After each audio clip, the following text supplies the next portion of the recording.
and then we will say, "Greetings, Casterbrites! Dear listener, you are now our viewer. It is the Casterbrites podcast with a K, live. No, sorry, live. No, you're right first time. With me, as you can see, are James McLean. Hello. Looking loose in his bedroom there, and Brian Terranova. Good morning, afternoon, wherever you're at. You got handles behind you? No, that's well here. That's just a Cybusman cyberhead there. Okay. Yeah, no, you know what you've got going on there, Brian. You remember in those old sort of Star Treks of the '90s, where they show on view screen the opponent person's bridge, and it would just be one guy standing there, and there'd be a flat backdrop behind them, just a wall, as if that was all they wanted to construct of the enemy's ships, and that's what your room's like. It just looks like you put up a wall and put up a load of things against it, and we're meant to presume that this is actually a room and not just a cheap set. Because frankly, it does look cheap, doesn't it? In all your bits of Doctor Who on there to prove that you're a Doctor Who fan. It's as if someone on the production has thought, prop guy, he's into Doctor Who, just wedge a load of Doctor Who stuff on the top of a wardrobe, have him sit on the floor, because frankly it looks like he's sitting on the floor. And, well, we are all just actors here on Casterbrites. I mean, we don't really run a site. We get paid for this, right? Or you're spoiling the actual illusion. I thought we weren't really doing that. This is just a set. Are we not supposed to really discuss that? I mean, these drawers aren't real. Like, this is just a curtain. Absolutely, and Christian's just it's obvious he's one of those rubber puppets, those Muppet things with those false big bellies and middle-aged looks. We have 2 viewers. Hello, viewers. 4 viewers. Still have 2. They didn't leave after all of that. All right. Yeah, crazy stuff. Okay, so we're here obviously to talk about what was it? Oh yeah, that's the new Doctor and Deep Breath, and Doctor Who's returned yesterday evening to BBC One, BBC America cinemas around the world. It's difficult to get a grip on where exactly we should start. Perhaps if we just take it from the beginning and just say, if we split the show up a bit, okay. So we've got the bit up to the dinosaur and Capaldi asking that clever question after 10 minutes. Then jump to the bits up to the restaurant and then up to the end. How did you feel about the first few minutes? Which one of us? Either of you, whoever wants to speak first. It was a mixed bag kind of thing for me. It was both good and it was both a little bit moff kind of stuff. You know how I feel about Jenny Vastra and Strax, and I felt that like the whole situation with them kind of bogged it a little bit for me with him trying to be clever and silly with them. But with Capaldi and Clara, I thought they were great. I actually liked the dinosaur being there. I thought that worked well. I will say, though, for me, the CGI effects on the dinosaur and the city looked more video game than like there was a real dinosaur in London. I get past it because I enjoy it for what it is. But if we're being honest, when I was looking at it, I was surprised that it didn't look as clear or as realistic as it could have been, I guess. Yeah. Or as realistic as Invasion of the Dinosaurs, which. It's clearly what you're looking for. It's never going to be as realistic as that. I know. I have to give up all hopes for this. Tough, that, isn't it? Yeah, What? What about you? What about me? Yeah, how do you feel about like the opening sequence specifically? I wasn't over keen on it, to be honest. The opening sequence. I don't like this sort of disjointedness they seem to do on each regeneration, where they have a sort of pseudo regeneration cliffhanger, and then the opener occurs way past that event, so you lose that sort of connectivity. They did it with Davis did it with Christmas Invasion, which obviously Brian's had issues with ever since, and the fact that they ignore the middle bit, which is quite important on the features. We had it with Smith, big explosion in the Tenant TARDIS, and then when it picks up, it doesn't carry the same sort of vibe. He's doing this almost like comedy routine over London. It doesn't feel like it connects with the cliffhanger. And again, here we had the same, so I didn't like that. And I was not keen on the dinosaur. The dinosaur is what I would call, and Davis did this as well, a moment in the shower idea, where you're sitting in the shower, standing in the shower, hopefully, sitting if you're geriatric like Christian, and you're there, and you think, oh, wait a sec, wouldn't it be great if there was a dinosaur in London and it just spat out the TARDIS? Wouldn't that be a brilliant opener? I've got to do that. How's that going to fit with the rest of the story? It doesn't really. I'll make some tenuous optic link to do it, but I just really want to put this in. And it felt like that. It felt like it was wedged in because it was cool, rather than it was put in because it flowed with the rest of it. But so yeah, for me, some of the weakest stuff was that opening bit. And like Brian, I'm not over keen on the going back to the faster stuff particularly. But yeah, the opener was the weakest bit for me. I think the problem is if he's going to go to that era, and you can see why he went to that era with the villain, because he's created them and reused them, then you kind of have. There's an argument that says that you have to have them in because maybe people are expecting them, or he particularly wants them in. But just as easily, I mean, how many Unit era stories are there that don't have Unit in? Yeah. So. Yeah. Well, that's the question. In a way, you sort of wonder.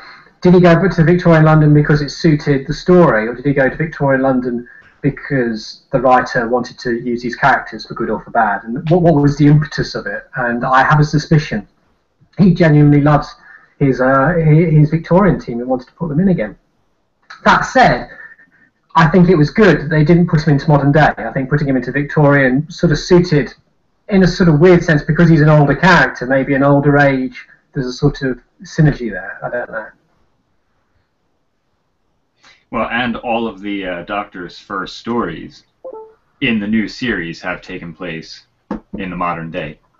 Yes, so that's true. It makes much more. It's much more interesting for Capaldi to have had a story somewhere else other than where all the rest had already started. Yeah, so I do like that for that reasoning. But I do agree with you with the whole thing with his reasoning for going into the past. I believe it was connected to his. Scooby Gang. I forget what they're actually called. I prefer the Scooby Gang. But anyway, yeah, that's how I feel. How did you feel, Christian? I felt that the first, I was a little bit perplexed. Not in a just in a way. There was no kind of clear, and maybe it felt the audience was as disoriented as the Doctor perhaps was. I'm trying to say, and to that end, I felt that perhaps the whole sequence needed to be shorter and get more quickly into the action. And as it went on, with the escape, there's some very funny lines in there, but I felt that on the whole the episode was too long. I don't think it justified 75 minutes, and a lot of the padding was in the first in that first period up to them getting to the bridge and the Doctor jumping in the river. There was a lot of that was unnecessary, I think. Also, jumping in the river was unnecessary because maybe he had to go off and do his little thing or whatever.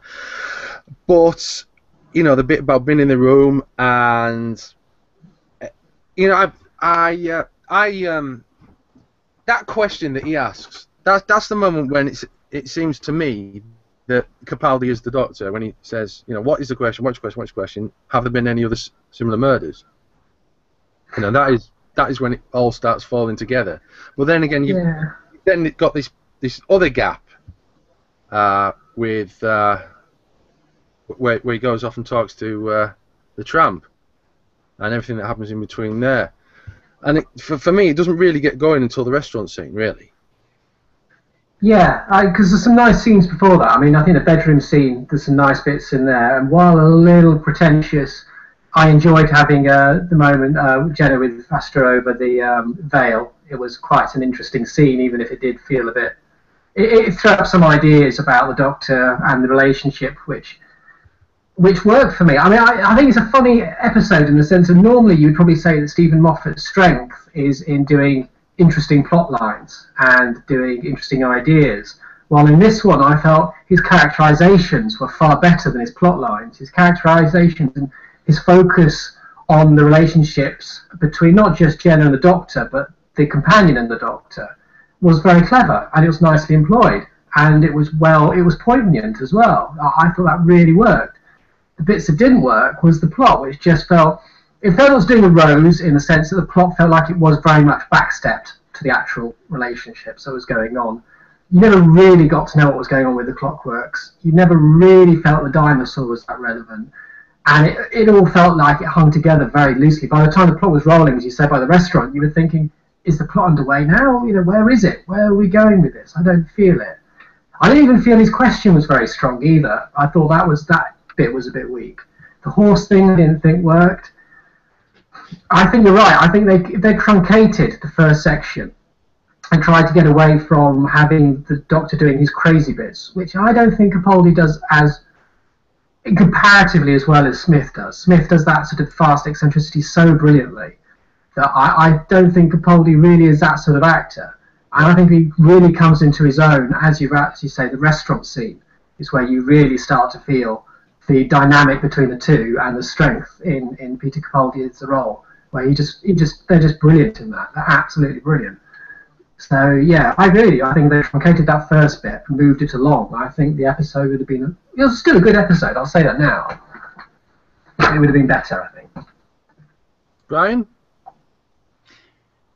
I don't know. I mean, I have to agree that while I'm not keen on them as characters, the whole veil scene with Vastra was a very nice scene. I know that some people had some issues with Clara having seen all the Doctor's faces and still having difficulty with Peter Capaldi, or rather with the new Doctor being there in the scene. And that didn't bother me so much. I mean, it's one thing that if you know your friend can change, and it's a completely other thing to be faced with that change. So I was okay with that, and so I liked the way those things did play out. I do agree with a lot of what you said. Although I disagree that Capaldi, while he wasn't good with the kind of like craziness of the Doctor, I felt if there was one thing that was perfect throughout the episode, it was Capaldi. And I felt that Jenna also was very well handled in the story. I think they did a lot of good stuff with her, and I hope that trend continues with her.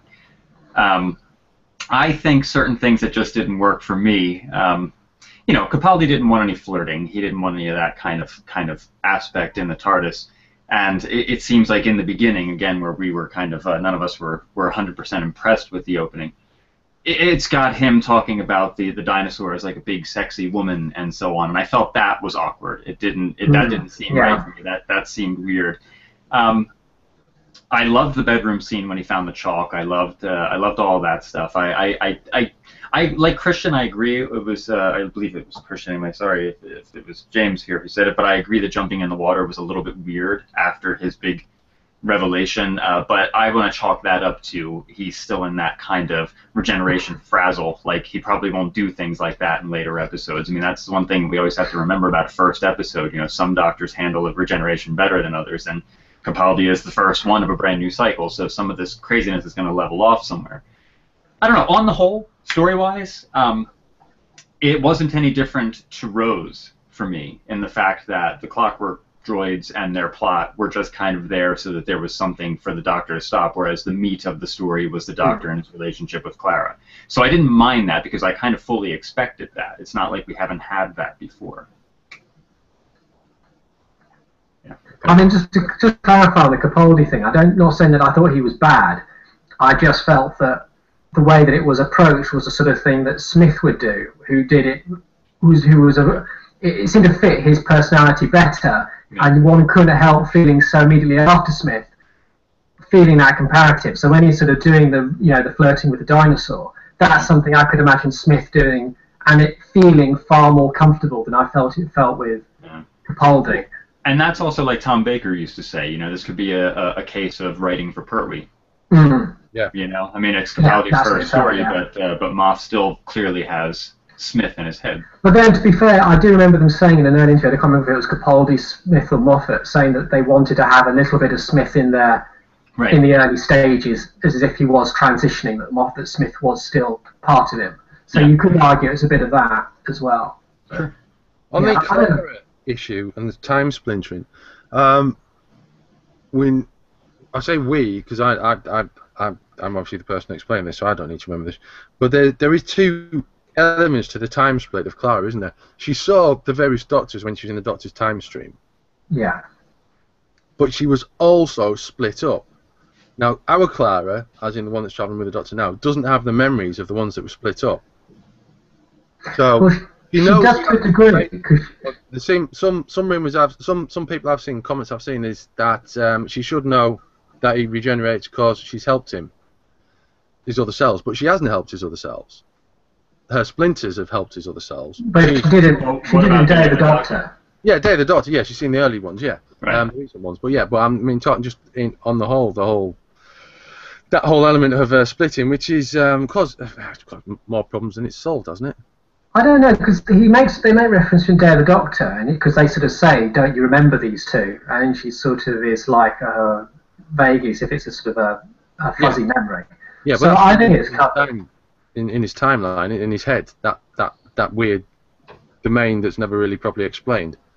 Yeah, it's kind of like Rory, who had some memories of being a plastic Auton. You know, that some of them were there and some of them aren't there, but you can't take away Day of the Doctor. I mean, if Matt Smith is going to remember the events of Day of the Doctor, which is how they put it, that Hurt and Tennant wouldn't, but Smith would carry on with this knowledge, then so too would Clara.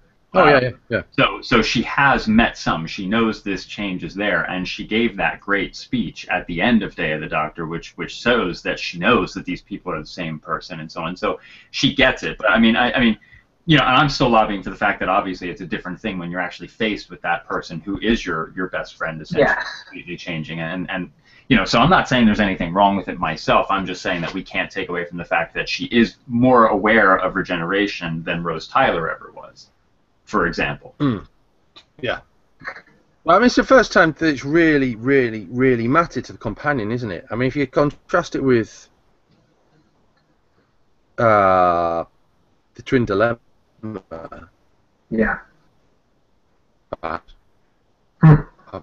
you probably wouldn't want to contrast anything with the Twin. You know, the whole reaction, you know, like Perry and the Doctor, and that. I mean, after that happened, no companion would really want to stay with the Doctor, would they? Right. I think it's a good comparison, though, because I think there is a very interesting comparison between what they're doing with Capaldi and Jenna to what I think Colin wants to do with him and Perry. Mm-hmm. There is a slight abrasiveness there. There is a slight discordance in the personalities in compared to, say, Jenna and Smith. And obviously he's going to be a slightly darker, less caring Doctor. So you've got those sort of things which I think they were trying to set up with Colin but couldn't, which I think they might manage with Jenna and Peter. So I think it's an interesting... Twin Dilemma is a good one to compare with this, I think, because you are going from Smith and Davison being very soft Doctors to someone who's probably going to be a little harder. And how do you do that without alienating the audiences, which I think, as you say, with Twin Dilemma, straight away they alienated the audience with Colin, which was such a shame. But it's because they didn't show the balance kind of the way that they did here. You could see how abrasive Capaldi was, but then we also got moments of the tenderness with him. And, and not that it was a bad idea for them to do with Colin, it was just executed a little bit poorly. Because clearly, I mean, as we've already brought up a bunch of times before, with Big Finish, we get to see, and certainly actually even with Trial of a Time Lord in certain other aspects, we get to see the kind of kinder Doctor that Colin could have been. But you're right, in those first few moments, it is a very put-offish kind of thing to do in the Colin Baker era, whereas here, you get this sense that he's not the same guy that he was before, but you still get the sense that the nice, caring Doctor is there. So it was a nice blend, and they definitely did handle it better here, I agree. Well, Colin's like John Cleese or like Fawlty Towers in the sense that the character was initially horrendously arrogant to the point where it was comical, where the audience was still laughing, or meant to be laughing, and say, you're not dressed fashionably, you think you are, you arrogant person, but we're laughing at you. And I think that can be a disconnect for the audience, while with Capaldi, there is none of that arrogance. There's a confidence, but as you say, there's a vulnerability there, so the audience can feel for him. They're not feeling like they're measuring him in a comic sense, that he's over the top. There's the human element, I think, as you say, will carry him through, and as you say, did appear for Colin in his second series. So. Yeah. Okay, let's leave what we think for a moment, one side, and we're going to just take a look at, we've got an article that's due to go on Casturbis, live on Casturbis shortly, which is a compilation of press comments. We'll just have a quick browse through these and see how we feel about them. There's green reviews everywhere. I think this is as big in terms of press coverage as the Day of the Doctor was, to be honest with you, over the last few days. Yeah. When mainstream goes OTT on Doctor Who. The Telegraph described Peter Capaldi as a blend of Dr. Dolittle and Sherlock Holmes. He crackled with fierce intelligence and nervous energy. Whether riding a horse in his pyjamas or dismissing Earth as planet of the pudding brains, he was a class act. His unpredictable air added dramatic tension. Twice he abandoned Clara, and it was uncertain whether he would come back for her. It's funny how that is achievable, isn't it? Because we know that the companion's going to go off with the Doctor, and yet you didn't know what the Doctor, what he was doing in the spaceship, and he didn't know where he was at the end. Yeah, and he abandoned her actually, because he abandoned her at the beginning as well when he jumped into the river. So. And also you have, we'll get to later, that very good at the end where he leaves a very open statement of whether the Doctor murdered or whether the android committed suicide. So you've got a lot of uncertainties with the characters which build up nicely, which hopefully will perpetuate through the series where you're not totally sure where he's coming from. Yeah. What do you think about that glance at the camera? What, after the android? After the android fell and he looks down and then he looks at us. Honestly, I loved it, and like I said, rather like James just said, I loved the uncertainty there. I loved that it wasn't spelled out for us, and whether or not it ever gets spelled out for us, I kind of like it left right there. Did he or didn't he kind of thing? And if we get more hints throughout the series where you can kind of make up your own opinion, I think that might be better than a direct answer as to what happened. The fact that the android has survived in some way at the end, and we may see it again, I don't know. We may get an answer to it, but I loved the uncertainty, and I do feel it was a very interesting kind of little twist there to throw at the end. Well, I mean, what did you guys think about? Because I've got to say there was some brilliant concepts in there which really could only come from a fan who's been thinking about them for like 20, 30 years. Things like the idea that Matt Smith, the youthfulness of Smith, and obviously arguably Tennant as well, was the Doctor trying to put on a young face, but ultimately he is an old man, so the default of what he should look like is probably Capaldi rather than Smith. The whole concept to talk about the lines, the frowns and the face, and then there was obviously the question of why he had the face, which was brought up early on. So this is why I thought we should bring it up now while we're talking about earlier acts. How did that all sit with you? Okay. You go ahead. For me, I think it was presented well. I think it could have gone massively in the other direction and seemed self-indulgent, but I don't think it did. Well, there were sort of things that people, casual viewers, would probably think about too. Yeah, I mean, I have to agree. Surprisingly, I found it well handled. I was concerned that any kind of addressing of his older appearance might actually be a little too much or unnecessary. But I didn't mind it because when you go back and you look at the past of the show, just forgetting the classic series now, just looking at the new series, when Eccleston regenerates into Tennant, yeah, he does get a little bit younger, and there is a romantic situation between he and Rose, and he does want to appear young for her, even though he knows this can never truly happen. It kind of seems like he is trying to kind of match her a little bit, and then when he regenerates again, it's almost as if he's like, well, in order to kind of fit in this world or with these people still, this may be what I have to do. And it's not something I would have ever considered, not something I would have ever thought. But when it's thrown out there, I can see why it can be thought that way. But all I'm hoping is that if that's the case, if he is putting on this veil, as Vastra says, of this younger appearance so that people will accept him more, and now he's got this older face, all I'm hoping is that this payoff that we're supposed to be getting as to why he's borrowed a face is worth it. If it's not worth it, then it's kind of pointless to even address it, considering we've had Peter Davison before, and I don't think Peter Davison put on that younger face for all his new companions. It doesn't feel the same for me. So we'll see if it works in relationship to post Rose.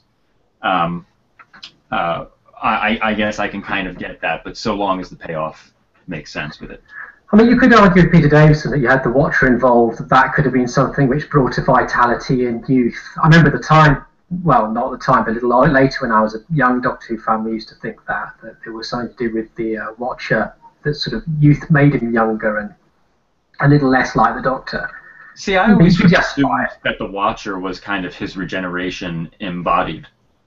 You know, it was just somehow how it happened. I mean, it's a valid theory as any what you're saying, so I'm not discounting it because it could very well be, but I always just pictured it as somehow his future was trying to help him out. And so I never really pictured it that way, but in a lot of ways, going younger does make sense, because if you're going to have a body for a long time, and certainly we know, going by the second Doctor stating his age was 450, we know that a Time Lord's body can age a heck of a lot longer than we can. So starting with a younger body, you get more wear, more use out of the body.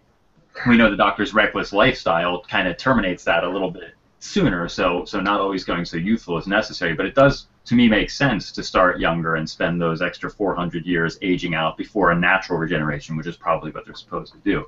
But then I never really thought of him controlling it before. But that's a sad thing a bit with the Moffat and Davis. Actually, Davis did this with Last of the Time Lords. Is that as soon as you actually suggest that body does age, you do have that issue. If you don't, and it is like almost like a mask for a Time Lord, that it's perpetual in that look. It's just a look. It's not actually a suggestion of age or cellular decay. Mm-hmm. You can have a question of, yes, why don't you just regenerate really young each time, because you're going to have a longer. So it is I did kind of feel with the Capaldi thing, I'd have liked it if they hadn't put the question of. I thought in a way, I mean, as you say, we don't know where this is going to go, but just on the episode, it felt enough just to say, where do we get these faces from? You know, where do they come from? That almost seemed enough to acknowledge that it was a different face, a different age. Yeah. Was it someone that he knew from his past? And then move on. I'm kind of worried that it does become too focused. Exactly the issue. Like, the payoff has to be worth it. Like the addressing it for a message, or even like I had said not long ago. Like the whole dream aspect. Just if you met this face once before, it was in your mind when you regenerated, and it just happened. Yeah. I never really. I don't have an issue with the bodies aging, because I never pictured the Doctor as not aging in those bodies. Clearly, we saw the actors age, so to me, always those bodies aged. I always thought of it more as somebody like the Master. He's going to go ahead and regenerate, and as we saw him do in, like you said, in Last of the Time Lords, or rather Utopia, he said, you know what, I'm going to be young too, and he forced himself to be young. He thought about it. He controlled his regeneration. I never pictured the Doctor as being one to control his regeneration. All he knew was that I need to regenerate, I need to live. This is what I got. Here we go. So if he thought about it, if he did control it, maybe he did for Tennant, maybe he did for Smith, and maybe right now he subconsciously did for Capaldi. We don't know. But before those three, now with the suggestion in this story anyway, before those three, I never really pictured him as going, oh, I hope I have curly hair and a big smile. I just think whatever age happened, whatever face happened is what happened, and he took it, and he didn't really care. I can get more life out of this body if I start as a 20-year-old. I never saw him as one to control those kind of, like Romana. Yeah. Romana went ahead and said, I want to pick this face, that's a good face. I never pictured the Doctor as caring about that sort of thing, and maybe now he's starting to, for whatever reason. Well, there used to be a theory, didn't there, that controlling regeneration was something that was taught academically, and because he was a dropout, and right. That's why Romana could, and he never seemed to be able to, because he had never actually managed to. So maybe as he gets older, he can. I don't know. Maybe. No, that's a pretty valid theory. It's just like flying the TARDIS. The more he does it, the more he's going to learn from doing it. Yeah. I've got to point out to our dear viewer that we don't seem to be able to accept comments and things through Hangouts at the moment. It seems to be disabled for some reason. So if you want to tweet us, that's CasterbrusDW on Twitter, and we'll react to your comments there. Or you can email me, Christian@casterbrus.com. Or you could put something on the Facebook page where you can view this as well on Facebook right now on the Casterbrus Facebook page. Look, we had a new Doctor last night, and he did loads of cool stuff, and he, I think, on the whole, was well received by most people. I don't want to, I haven't seen any bad comment. Well, I've seen the one or two, but I'm not really sure what these people have for critical faculties. But what about Clara? I know we mentioned her earlier, but Jenna Coleman was excellent throughout, I thought. Yeah, absolutely, I agree. The whole when they showed her in the class with her students and kind of placed herself in that same situation, it was part of it was a little bit odd that that memory had come to her right before this guy started questioning her, but at the same time, I don't care because it was so well played. She did such a beautiful job with that. She did a great job throughout. Even in the Vaster scene, I thought she did a great job. I liked Clara in Series 7B, and we had talked about this before. I thought she had great potential, certainly in the Rings of Akaten when she hid behind the TARDIS with a little girl and had that moment there. Other episodes when she kind of had a little trepidation about coming in the TARDIS or exiting the TARDIS. I loved those moments, but on the whole, I felt she was wasted in 7B, and I felt her whole mystery kind of ruined her character, or should I say lack thereof of mystery with her character. But here, I thought she was great. I thought she was so well served in this episode, and if they continue that throughout the rest of the series, I think she really has potential to be the companion that I thought she was in the beginning, which I thought she would have made a very good modern-day Sarah Jane equivalent, somebody who just was treating her situation with the Doctor with reality, the way we would, the way any normal person would, and I think we get to see that clearly here. I thought she did a beautiful job. Yeah, I adored her. I thought she was the linchpin of the whole thing. It was a beautiful approach of making the almost like in New Adventures, where the companion takes the foreground and takes pretty much the dramatic spine of the story. And she was just absolutely fantastic. As I say, when I first saw her in, what was it, Asylum of the Daleks, I was not too sure. I wasn't too sure again in The Snowman. But she's been really good. And so she hasn't really got that much background, but as Brian said, the little teacher's scene, I think, gave you an insight that you wouldn't expect to see in her. You imagine, especially from Day of the Doctor, controlling classes in the way that she's quite a strong character in the TARDIS, and yet in a room full of kids, that's a different world. I just loved her. I thought she was brilliant. She was, I hate saying this because it's so manly. She was great to look at. She's got a great presence there. You can see Brian smiling slightly.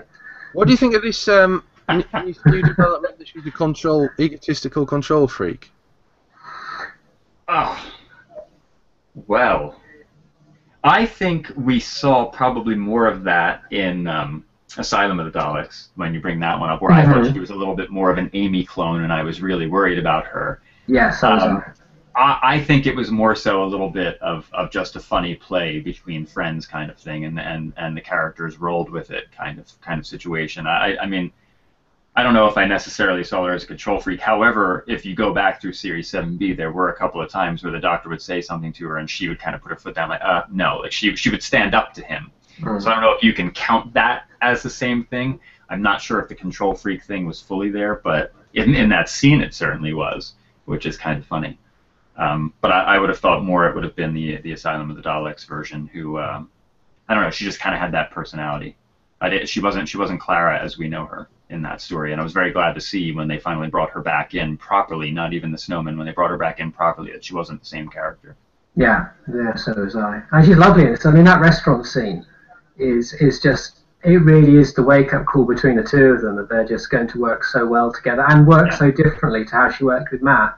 And I think that's a testament of a strong actress, when they can bring a different dynamic to pretty much the same relationship, technically. Yeah.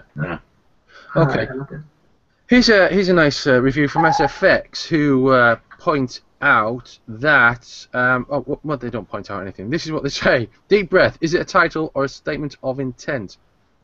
There's a sense in which this feels like a restatement for Doctor Who, a return to earlier principles, to the dark tea-time shudder of the early Tom Baker era. The gaslit Victoriana helps, of course. Hello, the talents of Wang Chung. With a newfound edge to the threat, a blood and thunder sincerity powering this ripping yarn. How do you feel about that? Or is it too early to say? Oh, it's far too early to say. I didn't get any of that. I mean, I thought Capaldi was great, and as I say, I think Moffat did great characterisation in that story between. There are strong similarities with Talons, however. There's the setting, obviously. There's also the Holmes connection, or rather than the outfit this time, it's Vastra's what she gets up to, and the fact that we now have a group of Paternoster irregulars as well. The main one, of course, is the villain, who's going around. He's from the 51st century, and he's going around siphoning off dead living people in order to survive. But then, this was my problem with one of the problems I had with the plot is that I never really felt I understood him or really cared either. While with Wang Chiang, who was a sort of far more classic villain archetype, Phantom of the Opera sort of thing, really, it engaged far more, and I think that was where the show became this story became really weak for me. Is that I just didn't feel that the plot. It almost felt as if the story was a little annoyed that this plot was there, that it was like a distraction. It was vaguely irritating. There was just nothing there I just didn't know what to feel about him. I didn't know whether I was meant to feel sympathy for him. I didn't know if I was meant to really hate him. I didn't really care. The fact that they even went a direction where you were supposed to feel something for it was a little surprising to me, because taking the robots that they did and borrowing the plot again from one of his own scripts, obviously, as we all know, seemed okay to me, because it seemed fine. It just seemed like there's this thing going on that I need to stop in the middle of trying to save my friendship here, and I would have been okay with that if that's the direction the story went. But I agree, having the clockwork robots, or the robots in this case, progressing, trying to work towards some kind of promised land, having an understanding of an afterlife, I found that a little difficult to swallow, because they didn't give us any reason for them to actually believe it. Now, granted, Moff can do what he does and kind of address these things in later stories, and Russell even sometimes did that, and it may give us a better understanding and complete the package. But I'm generally a firm believer of if this is a contained episode, it should make sense to itself. Yes, absolutely. So I would prefer that made sense to itself, and I would prefer that it either wasn't there and they just borrowed the plot and just use it as a foil for the story to get in between the two characters, or we got some more understanding on it. Okay, we had a minor technical issue there. I don't know if everyone else saw that, but you two guys froze, so I have no idea what's just happened. No, but it was kind of cool on my end, because I got this picture of Brian's face and like circles as he talked. It was sort of, I don't know, sort of like Bugs Bunny-ish. I don't know. It was Okay. Just in case you're wondering as well, dear viewer, you may be a listener who normally tunes in by downloading and listening on iTunes, or maybe you listen on Audio Boot or directly through Casterbus, and you're thinking, what's going to happen to that this week? Well, you're watching it now. Basically, what we're going to do, we're going to extract the audio from this later on. I say we, it'll be me. We're going to extract the audio. I'm going to extract the audio later on, and then it'll appear as it normally does on Audio Boot, iTunes, Stitcher.com, and on the website. So there's no worries there. Okay. I'm just going to check for comments before we move the conversation on slightly. Just one that I'd like to bring up, I noticed. Matthew Waterhouse tweeted, Peter Capaldi, sublime in the first episode last night, great story too. Excellent. So Adric liked it, which I'm sure will please many people out there. I think that's a nice thing. Yeah, Will Lloyd on Twitter says, Deep Breath was good, but it could have been better. It was very padded, but I did like Capaldi. Which seems to be, from what I've seen on the Facebook, the Book of Face, seems to be quite a common sentiment, and it's certainly one that we seem to be reflecting as well. Because it's worth pointing out, because we seem to get people who don't seem to grasp this, but there are always going to be things that we don't particularly like, and it's important as what you could almost call it online journalism that we sort of bring them up. Because if we just wanted to sit there and just do like some of the YouTube comments and say this sucks or this is cool, it'd be a very boring podcast. This sucks! Exactly. Yeah. I've said that for a long time, though, with any of these stories, when any of these single episode stories that they've just given extra time to, that very rarely does that extra time ever feel warranted. It always feels like padding or bogs the story down a little bit. Because there were moments where I watched this where I was enjoying the episode. I was actually enjoying the story unfolding, but I did feel like things were just going at a slow pace at certain points. So there is definitely a slower pace in there, and apparently it's reflected throughout the series. This is a new feature of Doctor Who, that it is slower and less less manic, which perhaps is based on the sorry, a bit of chest hair there, dear viewer.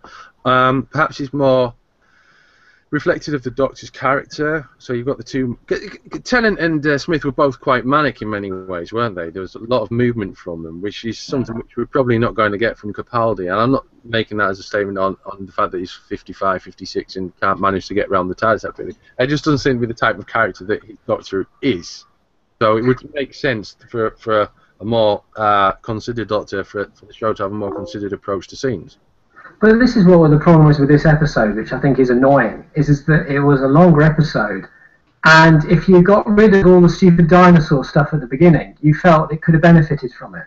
Because, as you say, there was, you've got the idea that these are the clockwork droids similar to the ones we saw in Girl in the Fireplace, so there is a way that you could bring in a certain sympathy for their direction to make the payoff at the end far more interesting. There was space to do that, and we spent too much time faffing around with a dinosaur, which ultimately had no connection apart from what was very clearly a tenuous link that had been thrown in there to try and link it to the plot. It was there because it was cool. It was not there because the story needed it. And I think that's why this episode is frustrating, because the scene in the restaurant felt like it was a first act thing, and it really surprised me when I realised, my God, this is actually leading into the final act. This isn't a first act. It felt like it was the first part of an adventure, like in episode 1 of Talons of Wing Chiang, not, episode 4 out of 6, just to clarify. That is what I think I found very frustrating about the episode, was that it faffed around in its own smugness a little too much to start off with, when it could have left that space to sort of build on what was there to be built on. And this is why I felt Did you just say fap? I said faff. You said faff? Faff, as in P. Okay. Papa Foxtrot, Alpha Foxtrot, Foxtrot. Okay, go for it. No, carry on, Brian. This is why I actually had issues with Jenny Vastra and Strax being in the story, kind of for the same thing. It was the same thing, like I said, with the name of the Doctor. Plenty of time that could have been used for other things was wasted on them.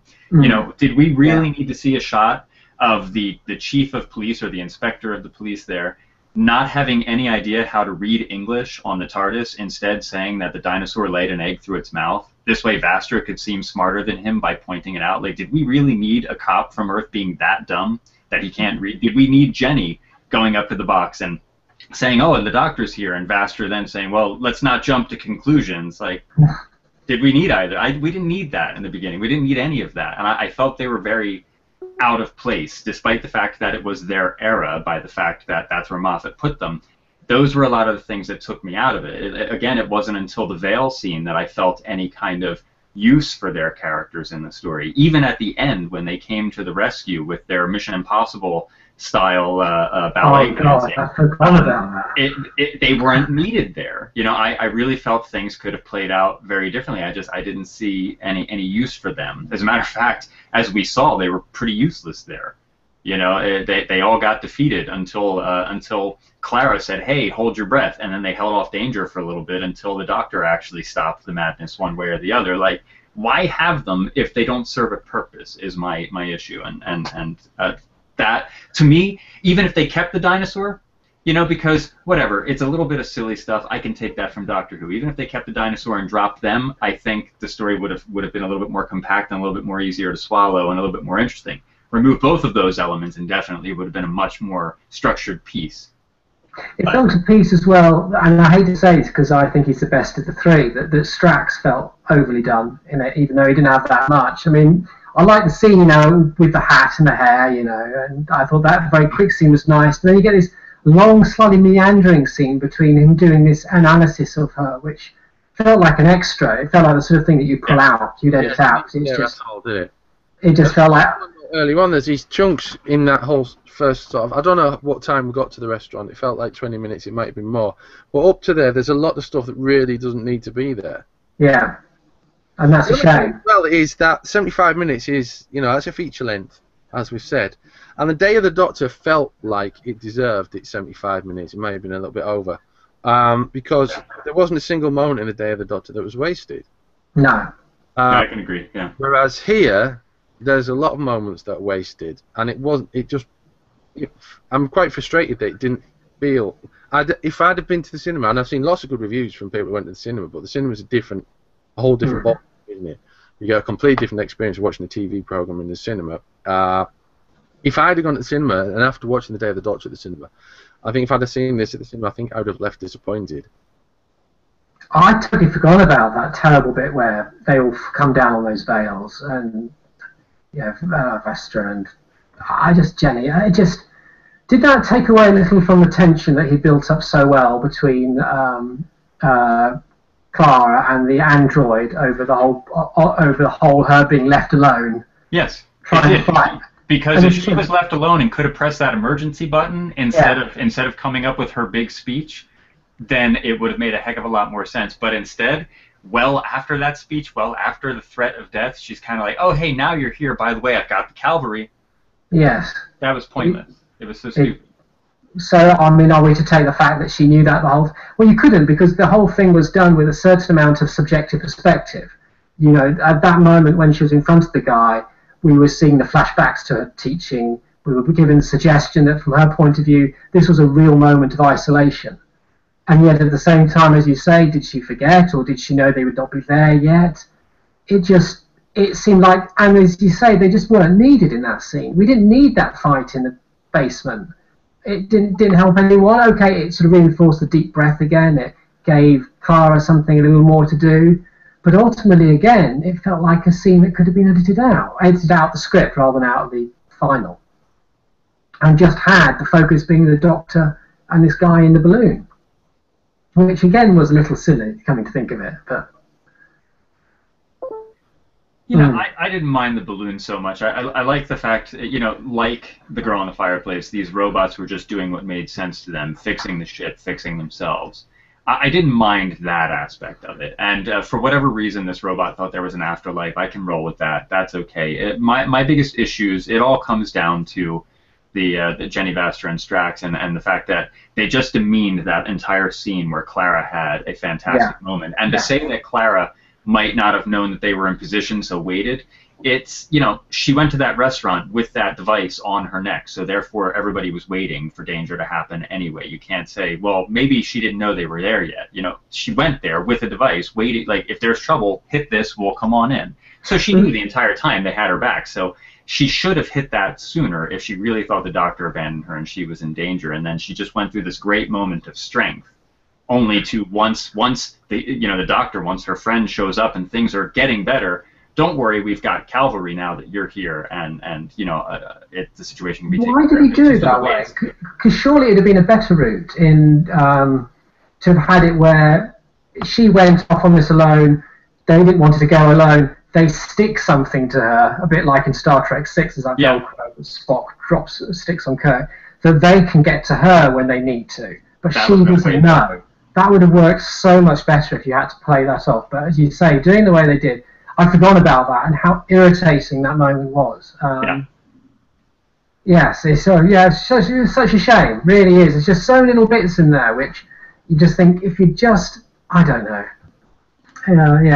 It's funny because I was liking it far more before I spoke to you two. And now I'm sort of like, oh. Well, you know, the funny thing is with me, watching it, and I've watched it twice now, I have to say that as far as a Moff story goes, I actually like it a heck of a lot more, despite its faults, than I have anything that he's done the past 3 years, bar the 50th. Mm-hmm. I just think that despite those things that are there, I'm trying to look past them, because now the Doctor was just spot on. Clara was really great. There was a good relationship there. I felt that the story, the base story of the Clockwork Robots doing what they were doing, while borrowed, was well borrowed, because it was like Russell basically taking the same plot from Spearhead in Space and borrowing it for Rose. You know, it was okay. It was kind of like, let's just put this situation, you need danger, here's the real story. I was fine with that. I would prefer those things weren't in there, but on the whole, I think there were more things to like in the story than to dislike. Which I haven't had for quite a long time with his stories. Well, that's it. I mean, with Davis, I could, occasionally when there was stories that I didn't particularly like, because his characterizations were so good, even when he sort of used other people's scripts, you could see his influence. The characterization is far more important to me than the plot. I think the only time where it really bugs me is, as we just said, where I'm finding it really hard to reconcile the situation with Clara that device and the previous scene, because that directly starts to cause a conflict with characterization. It doesn't make sense. Right. I can't reconcile it from the way that they did it. As I say, if we hadn't seen any shots from her subjective point of view and her fear in the moment in front of the Clockwork Man, then you could get away with it and say, yeah, well, that was just all a fake. She was all playing for time, waiting for a moment, and she was going to do that all the time. But because they did it so subjective that you felt her fear, it just weakens it when she had this catch-all get-out clause. So yeah, that's probably the hardest part of the whole episode that brings it down for me. But yeah, the characterization was great. So what about this bit at the end in Glasgow? Apparently. What do you mean? How long before people go? It's the Rani. No, I haven't got that far yet. No. But the bit between Clara and the Doctor. Oh, that end. Okay. Which, not saying it's not the Rani. I'm just saying, how long before people say that? No. I think they've already said it. I think you're going to find I'm going to say something about 10 minutes about that. So. The Glasgow scene, yes, that one. I loved it. I actually didn't even mind that Matt Smith was there, because I'm actually surprised that we haven't seen a scene like this before, going through as many regenerations as we have in the show with a doctor trying to console a friend. Like, yes, it's definitely me. I liked the interplay between the two, trying to get her to realize I'm the same person, because it certainly even helps the audience that would have issues with it. But I thought it was, not only did I feel it was beautifully played, but I felt it was the scene in the episode that cinematically had the most beautiful shots. Mm-hmm. I just thought everything about it was just very well done. So yeah, I was a big fan of that scene, which is surprising, because I would have thought, ordinarily I would say, come on, Matt Smith's had his time, leave him out. But I thought it was very well done. Yeah, that's kind of how I felt about it. When there was these leaks, these rumors about it months and months ago, I was kind of thinking, ooh, that's quite a risky thing to do when you're introducing a new Doctor, to have the old Doctor wandering, even if he's on the end of the phone, and then kind of take the glory away. But it worked really, really well. It was a very, very, very clever idea. Yeah. What I thought was clever about it, I mean, first, when I heard about the rumours, as we did months ago, I thought it was just going to be an audio track. It was going to be an audio cameo on the phone. Me too, yeah. I didn't think we were going to get a full visual scene, which, as you say, would be even more distracting. But what I loved... to say as well, just because there's, just to contextualise it, this is post-reset Doctor, isn't it? This is after the regeneration process has started and he's destroyed all the Daleks. This has confused a lot of people. I've had a few people who sort of said, when the hell is this? But yes, as you say, it's the piece which did seem a bit odd in Time of the Doctor, where he's suddenly missing for a little bit. She enters the TARDIS and she puts the phone back on. But what I thought was so brilliant about it was less to do with the timey-wiminess of it all, but the way that it suddenly spun the whole thing round from being an issue for Clara to being an issue for the Doctor. And that lovely line where he basically says, you can't see me. How do you think that makes me feel? The frustration and upset for him. You can almost see why he lets mortals pass on and move on, because that must be so very hard, knowing that they can't reconcile. There's elements of him that they just can't get to grips with, and that must be very, very hard. You change your personality, you see that in their eyes. And that's a lovely bit of writing, that, where it turns it round, and from one moment it's about Clara, and it's sympathetically about Clara, because that is hard, and it's lovely, that moment with the 11th Doctor, where he's sort of saying, do it for me, look after this man because he's scared, and yet at the same time it's turning around saying, this man is me, I am scared, why can't you see it's me? And it's just absolutely beautiful, and a lovely vulnerability. I love that bit where, I mean, there's a lovely line she has where you don't get a vote in this, which is lovely in his awkwardness over the hug. But when they're walking down the road and she's striding forth, and he's sort of almost walking after her, almost like a child, the way he walks. And I think it's just how Capaldi walks. He does it a few times in the episode. There's a slight almost childness to the way he walks, and it's just so touching, especially when you've seen him being so hard and decisive in the previous scenes. To see him so vulnerable, it's what Colin never had, and it's just beautiful. It really was. Yeah. Okay. Do we want to talk any more about that, or do we? Well, just hang on. Before we do get onto Missy, the gatekeeper of the Nether Sphere, I just want to say we've talked about the CGI and the dinosaur, and how it might look a bit computer gamey. How good, however, was the effect on the robot's face, on the android's face? Yes, so it worked well. Better than the CGI on his face, though, for me, was the way the actor moved his mouth when he spoke. Yeah. Mhm. I love that because it was like he didn't know how to use this mouth that he put in place. I thought it was so great. He looked like those robots that we see trying to emulate, not robots, but those toys with those rubber faces that try to emulate people's faces, where the mouth just doesn't make all the facial features, or the lips don't form the shapes of the letters. I thought that was such a clever way to play it. So that mixed with the CGI, it was such a very good combination for that. Also, I think Capaldi's costume as well. That's where that first appeared, wasn't it? When he takes a rubber... Oh, not, sorry, it wasn't a rubber mask off, was it? When he takes that chap's face off. That's not his costume at that point. Well, no, that's the first time we see him in that kind of look. Oh, I see. It's a similar sort of look, but it's not the costume that he has. Yeah. It's in a hospital. I thought he looked good in that. I do actually, after all this time of seeing it with the BBC releasing it, I do really like his actual look. I thought that classic, not classic, that era style really did suit him, but I don't know, I wouldn't take it in place of what he's actually ended up with at this point. No, yeah. Okay. Worth question, because we've gone way past it, but we saw them for the first time in full, the credit sequence, the intro sequence. Yes. Right. Very fast, I thought. I didn't like it at all. I didn't like the music. I mean, the music was nice in itself. I felt it lacked punch. I think it's just nondescript. I think I don't think it's the worst, because I think the worst is Dimensions in Time. Oh yes. It's not in any means memorable, and I'm kind of, although I do like the new visuals, I'm disappointed they didn't keep last year's, really. Ultimately, I think they should have just left it. Yeah. I like the circular stuff that we first saw in the Day of the Doctor.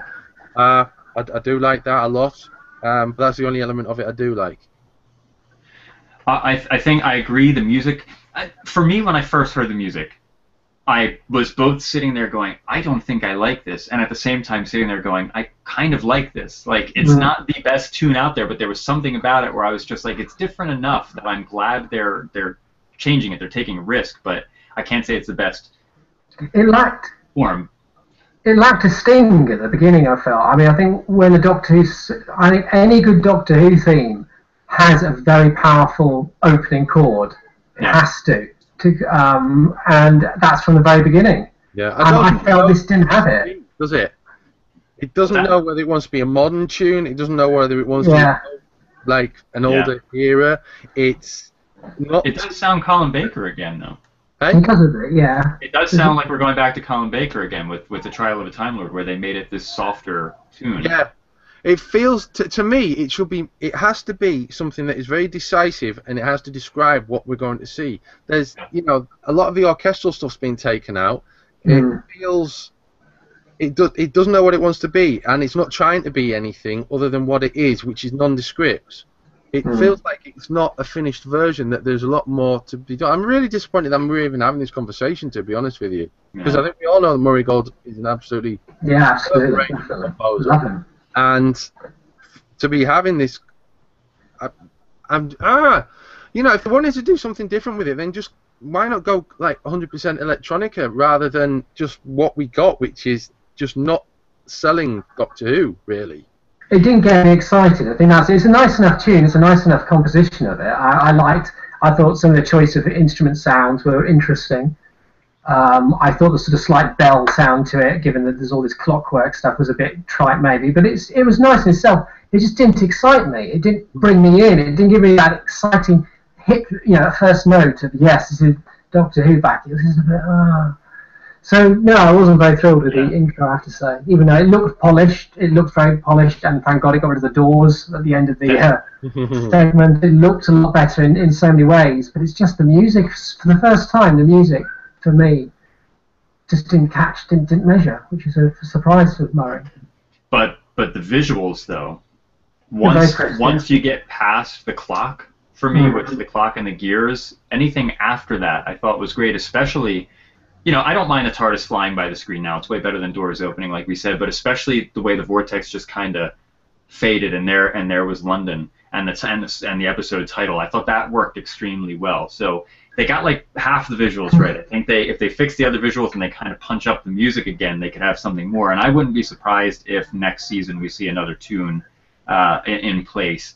Half of me wouldn't be surprised if somehow they sit there and they kind of change their mind mid-season. Moffat seems to like to change things very often, but it doesn't have that. I've been watching. I put on the Five Doctors yesterday, and that tune, that sting, that pow, that music always gets me pumped for Doctor Who. There's something about it. Whenever I'm watching any of them, even the classic Tom Baker theme, the Pertwee Tom Baker theme, I will when it comes time to put the next episode on, I'll skip the end credits, and sometimes I'll fast forward the intro to the next one just to continue the story along. Whenever I'm watching anything from season 18 and the Peter Davison era, I let them all play. Yeah. I just love hearing it. And that gets me going. That gets me excited. So yeah, I agree. This totally needs something that makes you want to listen to it now. Do you think we're going to get a few versions on YouTube where they keep the graphics and swap it back maybe to last year's soundtrack? And I'm sure we will. Yeah, I'm sure we'll also hear some new arrangements of people hoping that they'll be the next fan to get their work in the title. Really. Yeah. Time leech. Perhaps, they went to a lot of effort with it, but all they really needed to do was kind of just do the eyes bit and put them in place of Matt Smith's eyes. Yeah. We've got a comment here from Gareth Lloyd on Twitter who says, "Have to say that the new theme music is terrible, like something from a TV themes album from the 70s." Oh God, yeah. Yes, it did. Jeff Love. Yeah. Jeff Love Super Orchestra. Good comment, Gareth. Good spot. Okay, now we've been talking for a while, and I don't want. Reluctantly, we are going to have to move on from Deep Breath at some point, and go about our lives. Okay. Before we do that, though, we need to talk about Missy. Yeah. And who she may or may not be. Well, I've heard two theories on this. She was revealed to us a few weeks ago, dear listener, reader, viewer, as the gatekeeper of the Nethersphere when she was filmed on or photographed on location with Peter Capaldi and the Cybermen in the St Paul's region of London. And she was a bit of a surprise package in last night's episode, much like Rose in Partners in Crime or the various Madame Cavarian scenes during Series 6. You've got a theory about her, James. Well, there's two. There's two I've heard, which is fairly interesting. The first one I've heard is not mine. It's a friend of mine. She noticed this. I didn't. If you go back to when Clara is entering the club, it's the restaurant. Sorry, not the club. The restaurant. Outside the doors, there's two pillars which are virtually identical to the sort of obelisk things that the Rani has in Dimensions of Time. That's sitting in a very odd, sort of greeny turquoise colour against the pale background, which is almost as if they're meant to stand out, as if you're meant to notice them. And if she is in some way linked to this android or to the plot, the Rani thing obviously starts to spring in there. The other theory I've heard someone say is Missy, Mistress, Master. Is she? We've had a lot of talk about a female Doctor. Is she a female Master? And again, there's nothing to support either of these. This is not coming from any facts. It's not spoilers. It's just observations. Yeah. The thing about that last one is that the Master is probably the second best character in Doctor Who. So I would be quite perplexed by that, given what you could do with the Master already in other ways that hasn't yet been explored. I want to say, though, I was going to bring up those pillars because I swore I'd seen them in the Five Doctors, and which is partially why it was one of the next anniversary stories I was putting on, because I'm like, I've seen these pillars before, and I agree, they looked completely out of place. And then I'm like, maybe they're just something in British architecture that I'm overlooking that I haven't noticed before. So I have a screen capture here. I was going to ask you guys about it, but to the character.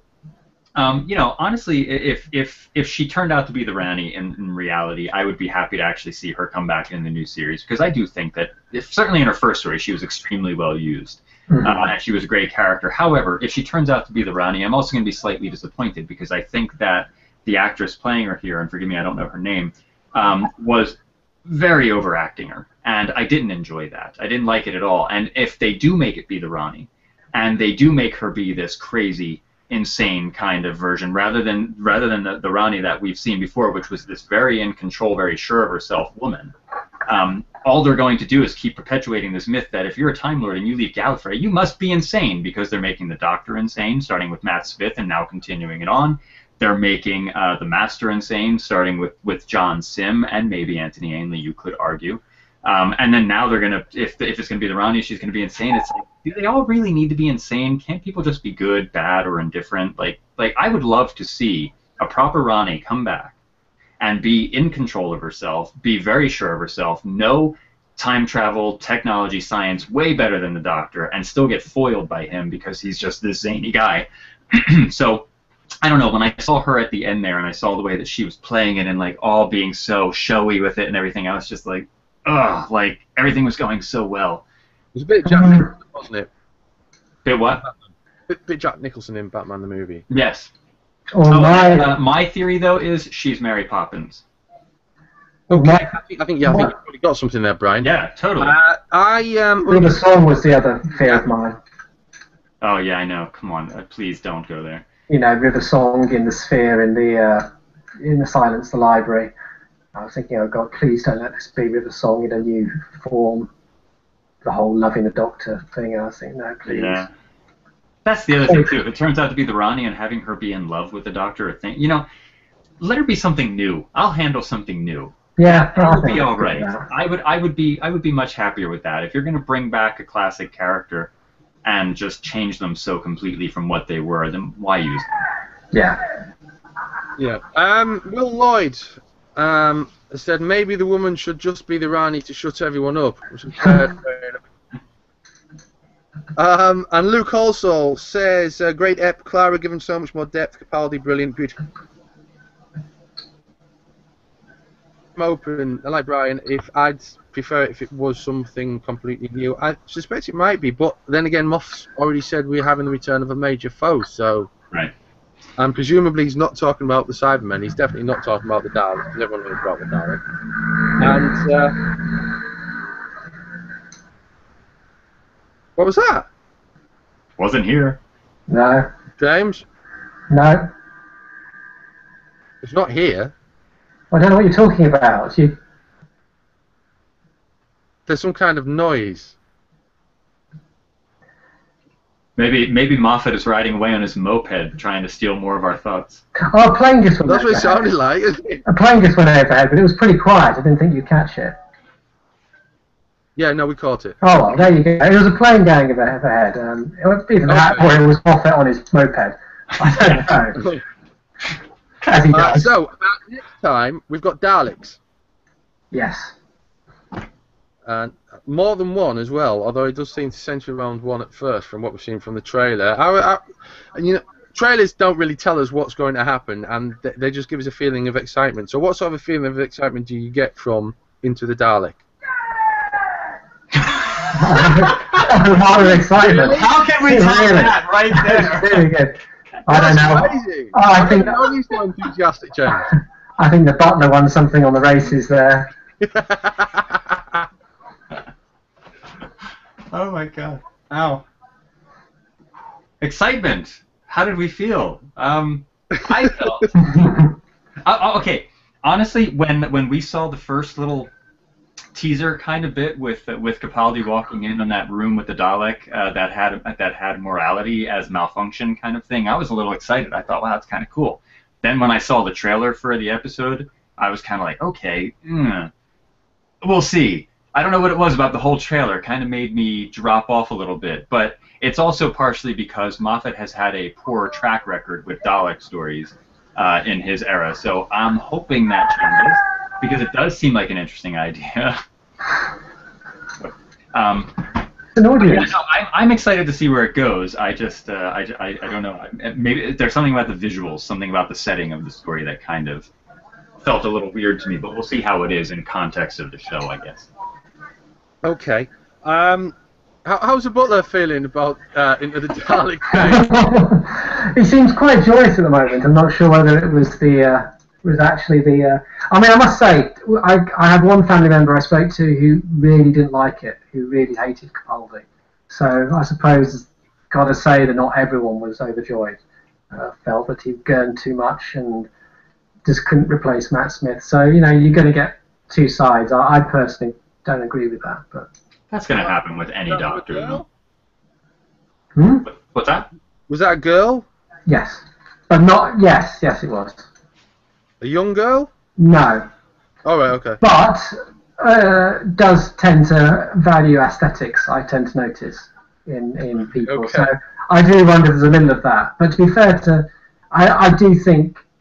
I think the truth is that it is a big change for a lot of people, and Matt Smith was, for a lot of people, very quintessential as a Doctor, because he did really nail it.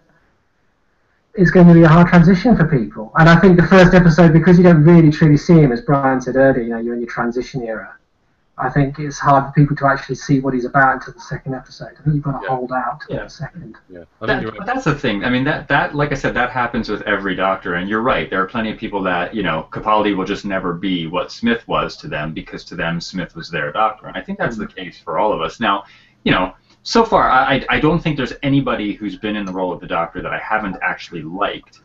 There's been others that I liked more than the rest. But I think we've been pretty lucky to at least be able to enjoy them all on some level, those of us who can. You know, Yeah. I may not be the biggest supporter of the Matt Smith era, or even, say, Colin Baker's era, but it doesn't mean I don't like the actors or the work that they did in there. I think the writing for both of them left a lot to be desired, was what the main issue was. But, you know, people will come around. Some people kind of need to be won over, and some people just actually take it hard, this change, and I get that. And, you know, there's always going to be naysayers no matter what you do, what you make, or what you watch. Yay! Part of it. Oh, absolutely. But as you said, the critics have been very pro-Capaldi, which I think is important for the actor as well.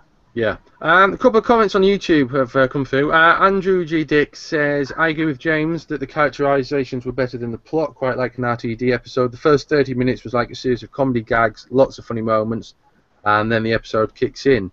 This is my favourite comment of the day, I think. Polly Pix says, would have been better if the whole human race had disappeared as a result of the dinosaur's death, harking back to a Sound of Thunder type theme. Which would have gone in a completely different direction. That would have been quite a thing to If fix. the dinosaur had been relevant to the original story, I still think the dinosaur was tagged in. Yeah. Okay. It was odd actually to have a dinosaur so soon after Dinosaurs on a Spaceship. It wasn't. Was it the same?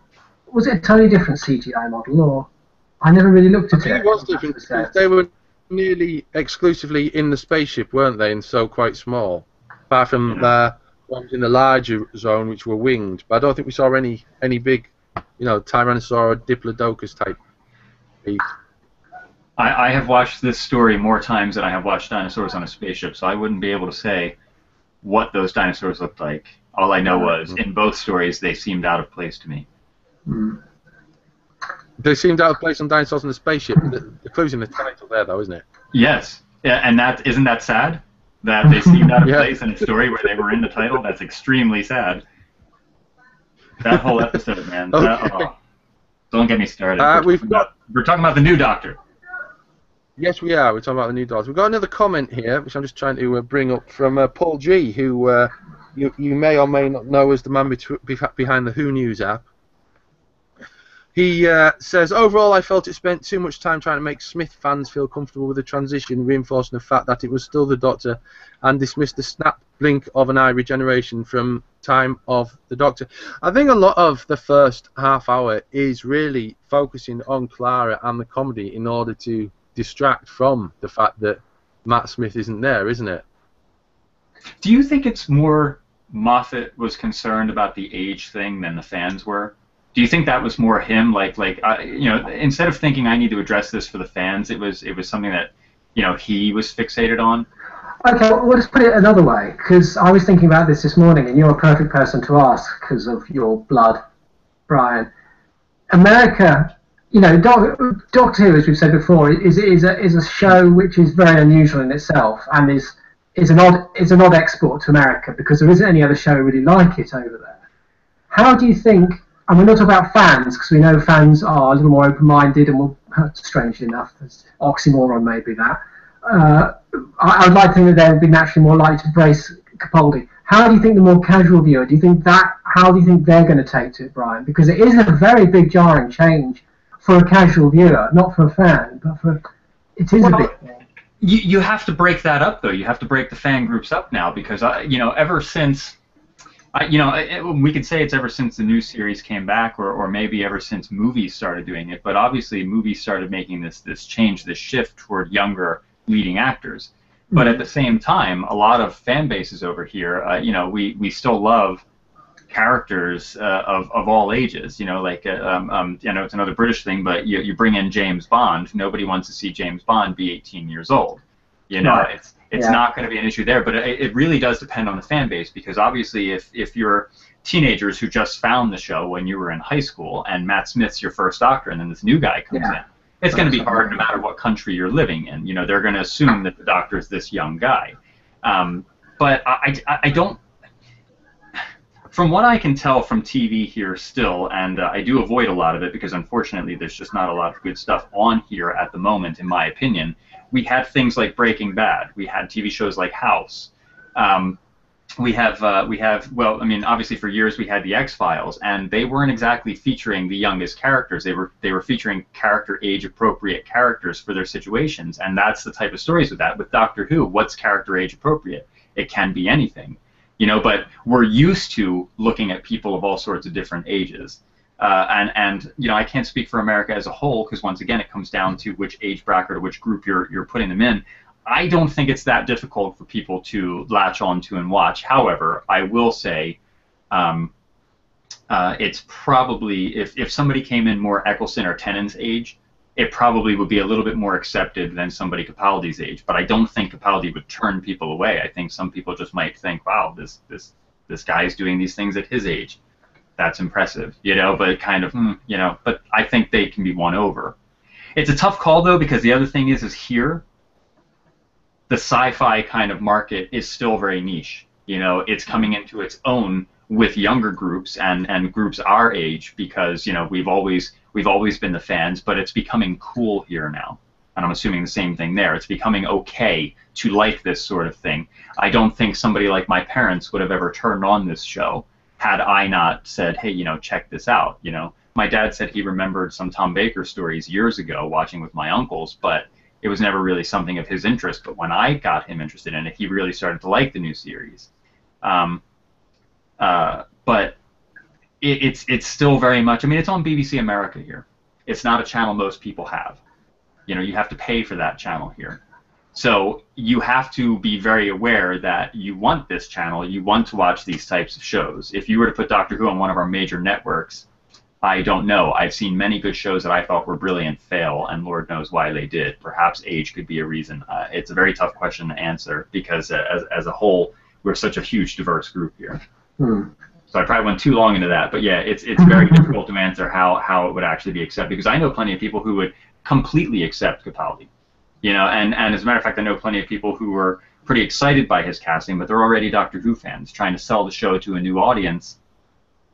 That's it. I pointed to America primarily because its successful import years have been sort of around the Smith era, is when it's sort of... Well, here's the thing with that.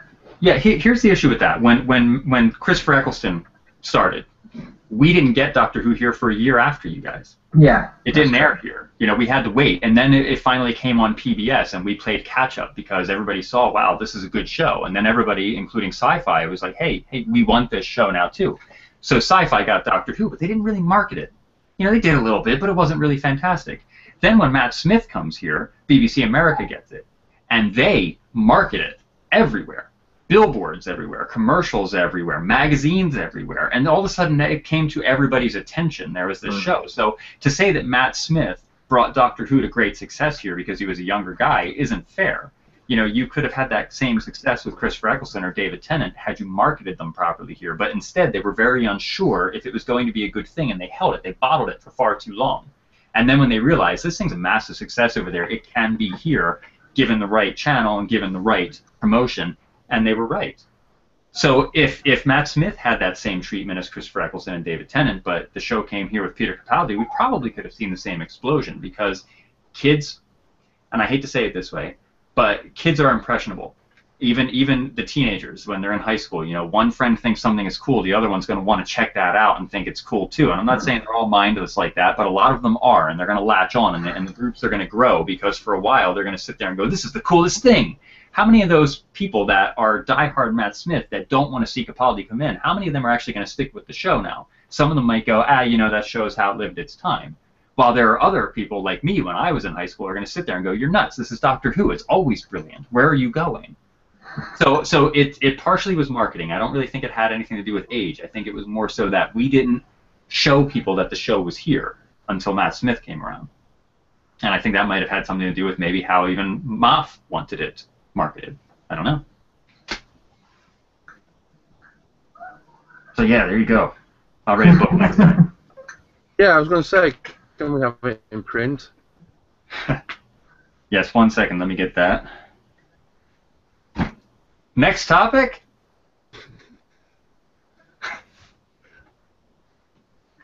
Christian's dried up. Pardon? You've dried up. I've dried up. I've dried up. Yeah. Moment. I think it's time to move on from New Doctor Who. Yeah. And time to suggest to our... Does he break up for you? Yes, he just did a very funny breakup. Yeah. Yeah. Okay. Recommendation time. Hey! Yeah. Christian, what do you recommend? We never start with you. Yeah. Oh. Okay, well, I recommend The Invasion because I'm watching it at the moment. And it's a very good thing to recommend because it's superb Doctor Who. Yes. And the reason I'm recommending it is because we've got quite a bit behind on the old Doctor Who 50 A little. reviews. Yeah, just a bit. And we're still doing them. We are going to get to the end, which for the purposes of the series was going to be Survival. No, beg pardon, TV movie, because we've got reviews of everything else since Rose. And what we've actually got several already written. So The Invasion is kind of a bottleneck, basically, and it was going to be either myself or Phil reviewing it, and it seems to be me that's going to be reviewing it. So I'm watching The Invasion at the moment, and once the Invasion review goes up, we can then get through about 6 very, very, very quickly because they're already written. So The Invasion, which is really good, and Kerry, I watch most of my Doctor Who DVDs with Kerry, and she gets distracted by the animation. She doesn't like the animation as much as she likes the acting. But I think the animation on The Invasion is the best. The best. For me, I think it's the best one. Yeah. So Totally I'm really, really not looking forward to seeing some of the others. And it's also a really good story, and there is a lot of padding, there is a lot of running around. It's 8 parts as well, isn't it? Yes. And I think that's why. And then if you contrast it with the War Games, which also has quite a bit of repetition, but not in a way that you will notice when you are watching it. It's only to analyse it later when you see that that's going on, and that doesn't happen so well with The Invasion. And also, I don't think I think the girl, the photographer character whose name escapes me at the moment, I find her a little bit. It's as if she's been watching the Avengers and thinks she's Diana Rigg. In the way she carries herself, but other than that, it's a great story, and we get to see the second tryout for Unit, the first tryout for Unit, but the second appearance of Brig, and when we see Benton as well, doing his he's brilliant at pointing. He's Benton, isn't he? He's done superb at pointing to his driver, really, really good. Those are. I mean, he was an extra as well. Let's not forget he wasn't a trained actor. He was an extra. Those are the points of a seasoned pointer. Let me tell you. It's just a great serial. So that's my recommendation this week. Brian. Me. Yes. You. Well, I have 2 recommendations myself. As I said, I'm on my journey watching all the anniversary stories, and I'm on the 5 Doctors, which is just always a good watch. I always enjoy that one. It's got, as we said, it's got a pretty killer theme tune, gets you right into the action, right into everything, and it's very well used. And watching it again, seeing the scenes from Shada, I tried to put myself in the shoes of a viewer watching that story for the very first time the day it originally aired, because to those people, they would have been new scenes. They would have been Tom Baker in that anniversary story as brand new footage. And when you watch it in that context and forget the fact that he didn't actually do it, it's really quite nice. He's a part of it. And it was really great that they had that opportunity to be able to do it. And while we may have Shada incomplete with Tom Baker doing narration for what happened, you can get those scenes in proper story context. There's something about it. This is the official one. This is the one that aired. This is the one that is part of all of the rest of the TV show as part of the aired collection. And those scenes seem like they were now made for the 50th. So it was really nice to see that, and really nice to watch it with that mindset, that they were all there, even the inclusion of archive footage of William Hartnell, of course. So yeah, I would recommend that, number one. It's a great, well-served anniversary story. The great thing about the 5 Doctors recommendations is that we can link it to the time of the Doctor and the 11th and 12th Doctors. Go on. They communicate, the recall device that the Doctor pinches for the Master is what the Doctor uses in Time of the Doctor. Oh no, you're thinking the seal, the seal of Rassilon. Yeah, seal thing. Yeah, no, that's not a recall device. That was to prove that the Master was. Yeah, that's right. Yeah. Yeah, but you're right. Yeah, that's very good, and they kept it the same. It's so nice they kept that the same. Yeah. My other recommendation is not anything. It's not Doctor Who, but it's related because tons of Doctor Who actors pop up in here, and damn you, Capaldi. No, it's great. I love watching the show because I love going, oh my God, it's that guy. Oh, I want to say too, another thing. All these years I've watched the 5 Doctors. I never realized that Colonel Crichton, the guy that's taking over for the Brigadier, was Carstairs from the War Games. Oh yes. I don't know. I've never put it together, but since we were talking about those other links, there you go. But anyway, I'm watching Roger Moore in The Saint. I love that show. I love Roger Moore. I think he's one of my favorites. I just adore anything he's been in. Anything I've seen really he's been in. I'm sure there may be some bad things, but The Saint is great, and there's tons of Doctor Who actors that crop up. I saw I can't remember his name, but one of the characters from the Silurians just recently. The Brigadier has been in The Saint, and I actually even saw in the most recent episode the guy from The Last Crusade, who was the leader of one of the leaders of the Cruciform Cross, the guy who helped Indiana Jones, or rather he tried to first hinder Indiana Jones, but at the end he helped Indiana Jones with the cross on his chest. What's that? Julian Glover? No, not Julian Glover. This is one of the I don't know what to say. I guess he's Italian or he's Pakistani. I don't know what he is in the story. Oh, the guy in the boat. Yeah, the guy in the boat, the guy who showed the cross on his chest kind of thing. He was in the story, and I was like, that guy's so familiar. I knew he was from somewhere. So it's great watching this. There's so many links to many other TV shows or films that I watch, but it's just a fun series. It's fun because it's light. When you want something light, you don't need something too heavy, too dramatic. It's just a good adventure, a great-hearted character. And every one I watch is just a good time, so I would recommend that very heavily. There's a Saint with Nicholas Courtney and Brian Blessed, isn't there? Is that the same one you're watching? There is one with Nicholas Courtney. I don't remember Brian Blessed though. He didn't have a beard in those days. Yeah. Maybe he fooled me. Well, I think this is probably a good time to mention my Saint podcast, isn't it? Go for it. Which I listened to, by the way. A few weeks ago. If you're not aware of this, Casterbury has a sister site called Britannia, which kind of does things occasionally, and we just launched a podcast on there. And the first one is probably more interesting in terms of the Saint, and that is about the Saint. And I spoke to Ian Dixon, who is the Leslie Charteris Estate sort of spokesperson, and he's one of the producers on the Saint remakes that they're trying to launch at the moment. And there's another one in development as we speak, which is written by the pilot, written by Chris Lunt, who wrote the recent John Sim serial Prey on ITV. And I should probably mention, while I'm talking about podcasts on Cult Britannia, that the second podcast, the fans of John Guyler, features John Guyler, and talks about the contradicting video game, which you mentioned on the Casterbury podcast several months ago. Which is a kind of interactive movie, a little Midsummer Murderish. It looks really, really good. I've been watching the trailers and I've seen some screenshots. There's an article about it which I want to link to when it goes live. And Guyler kind of, I'm also talking to Tim Follin, who's the main brains behind it. And basically, It's the three of us. It's kind of a lot of it is basically me and Tim talking about the computer side of thing and the development and that, and then John Guyler kind of interrupting and making us laugh. That's basically how it goes. It's quite entertaining though, so if you want, by all means do so. Let us move on to James McLean's recommendation. I'll keep mine short because we're obviously going a bit over the moment. As I said last week, there's those 99p very short stories on Kindle. I went and got the Seventh Doctor one, which is Ripple Effect, and the author's name suddenly escapes me, so I will use my memory to actually... Now, are these the ones that were released for each Doctor by a different writer? That's right, the one that had Neil Gaiman.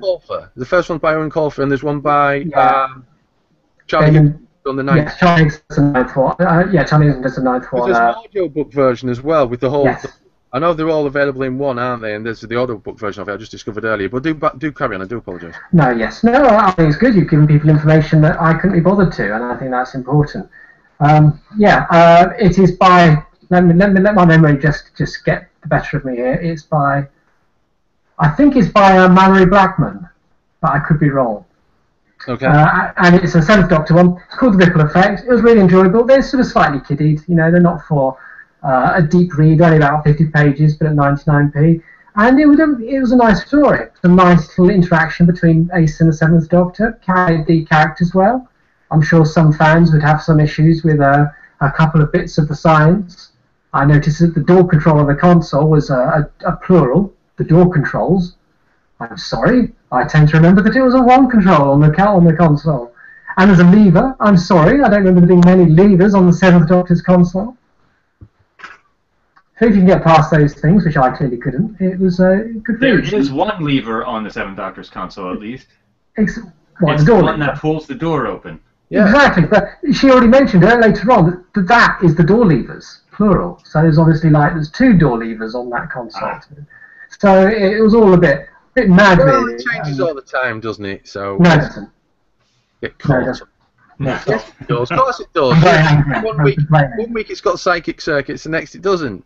Does it make any mention of the curtain walls that you put up at some point? No, they need to do That's things important to me. That's exactly how I feel. We need those small little nuances of truth. Okay. Well, that's, dear viewer, and we reached a peak of 22 viewers today. Sorry, big pun. That's what it is at the moment. 25 viewers we've had at the most, which I think isn't a record, because the record was when Peter Capaldi was revealed. And we actually broadcasting background. Yes. On that. But so we knew what was going on, basically. Sorry. But yes, so that's the end. So thank you everyone for taking part. Thanks for everyone who sent us comments. If you did send us a comment and we didn't get to it, then you obviously have our abject apologies, and we will all do an ALS water challenge. No, we won't. No. So that's the end. And until next time we vidcast, and next time you hear us through your iPod, it's goodbye.